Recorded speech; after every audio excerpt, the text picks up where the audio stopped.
Kuya, bibidyo kita. Binan ako sa Pizza Hut 2 beses. Tama? Okay. Kailangan ko to kasi bablog ko to eh. Kasi, benta is benta eh. Baka sabihin gumagawa lang story di ba? Guys, ganito kasi nangyari dyan. Nag-order ako sa Pizza Hut. Last order ko. Ngayon, nagkamali sila. Parang na-late sila di ba? Ng mga 15 minutes. So, kinuha ko yung free pizza ko. So, binigay naman nila sa akin. Pero, yung sumunod kong order after a week, binan na nila ako. So, nakapag-order lang ako kasi ginamit ko yung address nung tito ko, di ba? Which is kapitbahay ko. So, nagtataka lang ako, bakit nila binaban?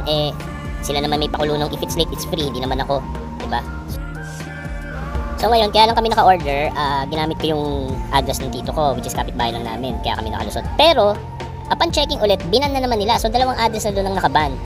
Hindi ko alam kung bakit nila binaban ng binaban promo nila yun. Na-late naman talaga sila, di ba? Binigay naman sa amin yung pizza, pero ba't ganun? Ayaw na kaming pa-orderin ulit.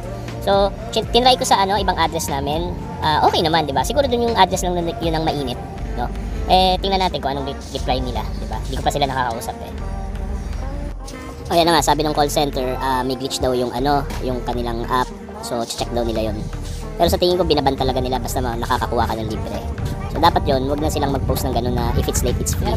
Diba? O kaya habaan nila yung oras, no? Ayun guys, so pero pwede pa naman daw din ako tumawag sa kanila, yung hotline na lang, doon na lang daw ako order. So ayun lang, shinare ko lang. Salamat guys.